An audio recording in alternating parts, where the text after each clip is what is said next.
আসসালামু আলাইকুম প্রিয় দর্শক। এমপিওভুক্ত বেসরকারি সকল মাদ্রাসা প্রধানদের জন্য আমি আবারও বলছি, জরুরি নির্দেশনা দিয়েছেন মাদ্রাসা শিক্ষা অধিদপ্তর। উপপরিচালক সামিউল ইসলাম জানান যে মাদ্রাসা প্রধানদের জন্য একটা বিধান রাখা হয়েছে বা জরুরি নির্দেশনা দেওয়া হয়েছে। যদি সে এই বিধান না মানেন তার জন্য শাস্তির বিধান আছে, বিধিবদ্ধ অর্থাৎ সংবিধিবদ্ধ বিধান অনুযায়ী। সেই বিষয়টা কি আমরা জানবো আজকের এই ভিডিওতে। ততক্ষণে আপনারা শুনতে থাকুন এবং দেখতে থাকুন। মাদ্রাসায় একটা সফটওয়্যার ব্যবহার করা হয় মাদ্রাসা শিক্ষক কর্মকর্তা কর্মচারীদের জন্য, সেটা হলো মেমিস সফটওয়্যার। এই মেমিস সফটওয়্যারের ক্ষেত্রে ইউজার আইডি এবং পাসওয়ার্ড ব্যবহারের ক্ষেত্রে জরুরি নির্দেশনা দিয়েছেন অধিদপ্তর।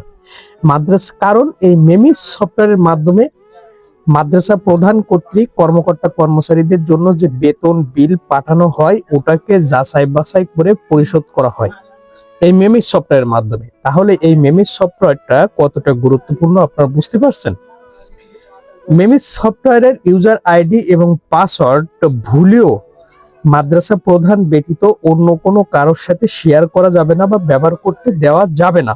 কারণ যে সফটওয়্যারের মাধ্যমে গুরুত্বপূর্ণ সফটওয়্যারের মাধ্যমে কর্মকর্তা কর্মচারী বা মাদ্রাসা শিক্ষকদের বেতন বিল পরিশোধ করা হয় যাচাই বাছাই শেষে, তাহলে সেই সফটওয়্যারটা কতটা গুরুত্বপূর্ণ হতে পারে। যে কারণে যদি কোনো মাদ্রাসা প্রধান এই নির্দেশনা না মানেন, উপযুক্ত তথ্য প্রমাণের ভিত্তিতে সেই মাদ্রাসা প্রধানের বিরুদ্ধে আইনানুগ ব্যবস্থা নেওয়ার সিদ্ধান্ত জানিয়েছেন মাদ্রাসা শিক্ষা অধিদপ্তর।